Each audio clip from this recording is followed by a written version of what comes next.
Les marchés avec CMC Markets, trading de CFD sur action, Forex et indices.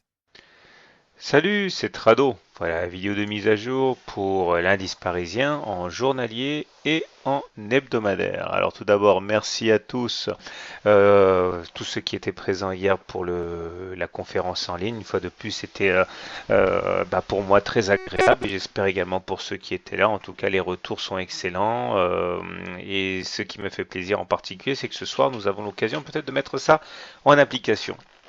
Bon, une chose est sûre, c'est que c'est pas facile de comprendre ce qui se passe actuellement sur le CAC, hein. Je vous ai dit que, je vais pas me répéter non plus, ça va être lassant pour vous, mais la présence de ce gap d'essoufflement ne se dément pas.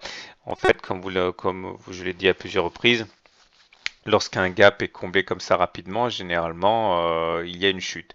Or là, est force de constater que la chute ne vient pas. On se contente de latéraliser en attendant sagement la moyenne mobile à 20 séances. Alors que moi, je m'attendais à ce qu'on descende. Plus directement. Il ne faut pas néanmoins éluder, hein, la présence de ce gap sur lequel on a tendance à s'enliser plutôt que prendre appui pour décoller. Donc peut-être que j'ai un scénario alternatif qui pourrait intéresser les haussiers. Donc si vous êtes baissier, bon bah pas grand-chose à ajouter, hein. Il y a le fait qu'on n'a pas été chez la M20, il y a le fait qu'on ait comblé ce gap qui n'est donc pas un gap de continuation a priori, il y a le fait qu'on n'ait pas allé chercher les 23,6% de retracement de Fibonacci qui vont donc attirer les cours, etc., etc. Maintenant, si vous êtes haussier, peut-être qu'il y a une sortie de ce cours-là, c'est justement la présence éventuelle d'un fanion qui était l'objet de la conférence en ligne d'hier soir. Et j'en ai extrait un tutoriel. Regardez un petit peu ce que c'est qu'un pennant ou un fanion. Euh, Lorsque vous avez les cours qui évoluent de la manière suivante et que vous êtes capable de dessiner un mât comme ça et au bout un triangle, qu'il soit ascendant, descendant ou alors plat, vous êtes en face d'un fanion ou d'un pennant. Bien sûr, ça marche à la baisse comme à la hausse. Il faut savoir que les meilleurs fanions, les meilleurs pennants ont une durée inférieure à 3 semaines et une longueur de mât correspondant à 20% de chute sur la valeur ou 20% de hausse sur la valeur. Bon, là je parle ici des meilleurs pennants. Toujours est-il que très souvent, s'ils font bien moins de 3 semaines, les mâts ne représentent pas une baisse de 20% sur la valeur, pas plus qu'une hausse de 20%. Ce sont vraiment les cas les plus efficaces. Toujours est-il que l'issue est très classique. On reporte la hauteur du mât en dessous pas du point de cassure, mais en dessous de la partie supérieure du triangle quand c'est un drapeau descendant, ou alors on le reporte au-dessus de la partie inférieure du triangle, hein, là, et pas le point de cassure, hein, lorsque c'est un triangle, enfin un fanion ascendant. Ok. Alors, ce qui est intéressant, c'est que d'après ce que j'ai lu et d'après également mon expérience, selon la qualité du fanion, j'en ai parlé, ben, on va être plutôt à 600 sur 10 de sortir dans le sens du mât ou 900 sur 10. Je m'en explique. Si vous avez par exemple un fanion comme ça, dans lequel les rotations sont belles, pleines, entières, et bien là vous êtes en face d'un fanion de haute qualité, et là les chances de sortir par le haut, à mon avis, sont plus proches de 9 sur 10 que de 6 sur 10. Par contre, si vous avez un fanion bien pourri qui a tendance à déborder un peu par le haut ou par le bas, ou alors si la partie du triangle là n'a pas été énormément percuté, hein, sur ses côtés, vous êtes dans un fanion de qualité médiocre et à mon avis là vous avez plus environ 600 sur 10 de sortir dans le sens du mât. Donc voilà quelques exemples.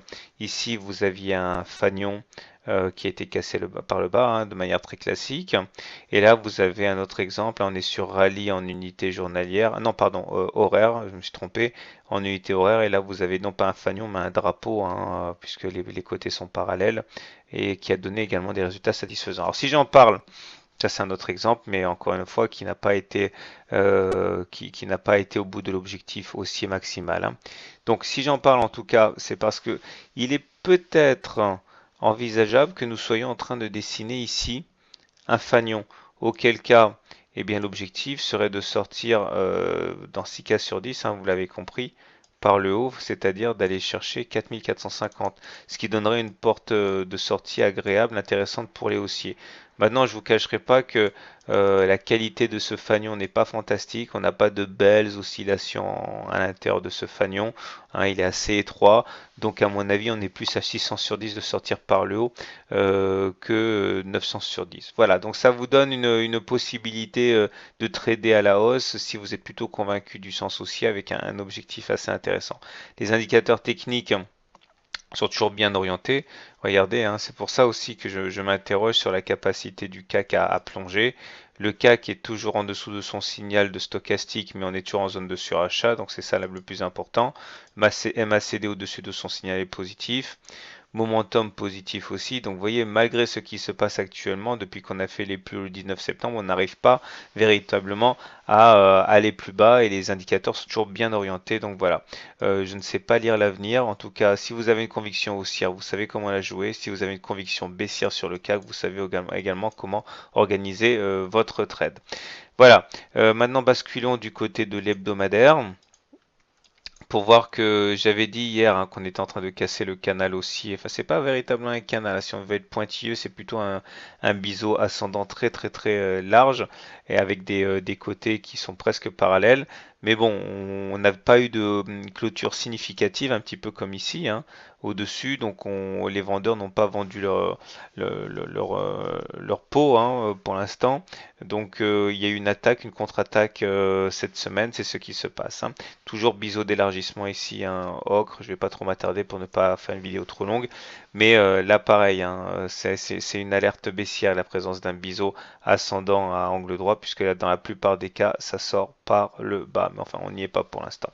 Voilà, je vous souhaite une bonne soirée, de bons trades et à demain pour la mise à jour.